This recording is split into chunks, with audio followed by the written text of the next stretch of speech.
Oregon's crab season is set to open next Tuesday, more than 2 weeks late this year. And while it's unknown exactly how big of a crabbing season it will be, a University of Oregon professor has a big idea based on more than 2 decades of research. Devin Haskins with our Environment Northwest team found out how his research helps fisheries know what to expect. Crab season is big business in Oregon, pulling in around $68 million worth of crab each year. They open the crab season when the crabs are fat enough. And with an industry dependent on big numbers, that's where Dr. Alan Shanks comes in. For 25 years, he's been studying baby crabs, or megalopi. No bigger than a dime, but packed full of data. And so basically what I've been doing is measuring how many of those guys come back each year. He tracks their return using a simple light trap made out of a 5-gallon jug. Like so many animals, they're attracted to light. You know, it's just like the moths on your porch, they're attracted to light. These guys are attracted to light.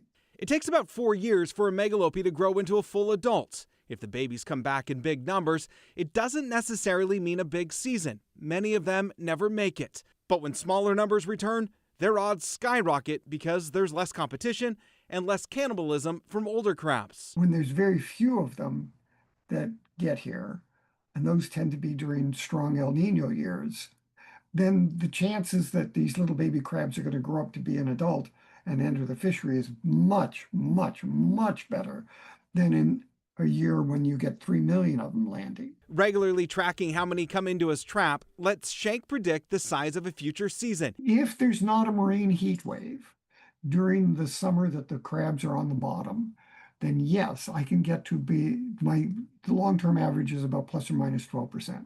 So looking at 2021 numbers, for this season, he's anticipating around 15 million pounds. That's a little less than an average year in Oregon, which is just over 18 million. The problem, though, is that it was a marine heat wave. And so it's damn good chance that it's going to be higher than that. But how much higher, I don't know. Those heat waves are getting more frequent, he says. The warmer waters essentially create more food for the crabs and less cannibalism and competition.